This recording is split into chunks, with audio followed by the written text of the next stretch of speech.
Bismillahirrahmanirrahim. Assalamualaikum warahmatullahi wabarakatuh. Teman-teman yang dirahmati Allah, Jumat Mubarak. Semoga semuanya selalu diberkahi Allah ya.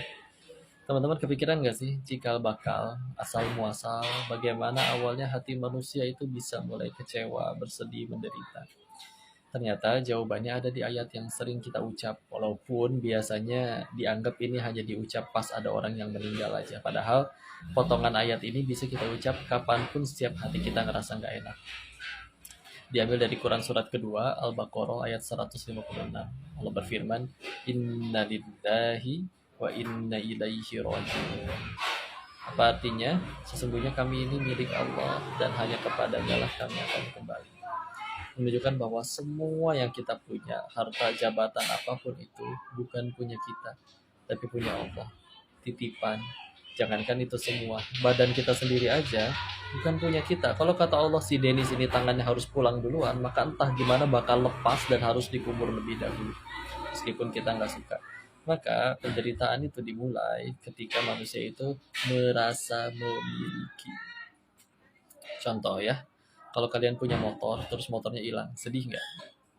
Sedih, nggak apa-apa, manusiawi. Tapi misal ada orang lagi yang motornya hilang, namanya Pak Agus, tinggalnya di Desa Seragen, RT 3 RW 5, jauh di sana.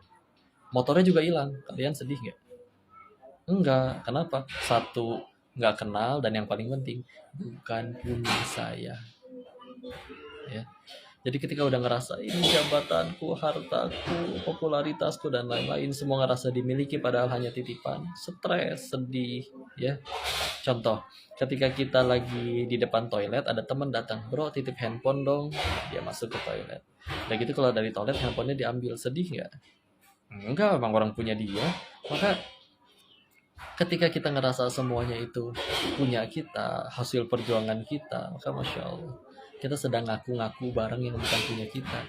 Sedangkan ketika pemilik aslinya ngambil, jelas wajar kita sedih, kan kita ngaku-ngaku. Maka teman-teman, itulah Islam ya. Asal dari kata aslama islimu, kita berserah, melepaskan semuanya. Hingga akhirnya di hati ini hanya ada Allah. Sehingga ketika akhirnya semua titipan yang Allah berikan itu ada pada kita, semuanya hanya kita jadikan amal soleh. Bukan hanya dipeluk, dikekepin aja terus, gak boleh lepas dari dirinya, enggak, titipan. Yang penting jadi amal soleh. Maka teman-teman, kalau pengen mulai lepas dari penderitaan, yuk mulai menyerahkan semuanya, melepaskan semuanya, sehingga hanya ada Allah saja di hati. Sehingga ketika sudah lepas semuanya, bismillah, kebahagiaan yang tanpa batas itu bisa kita dapatkan.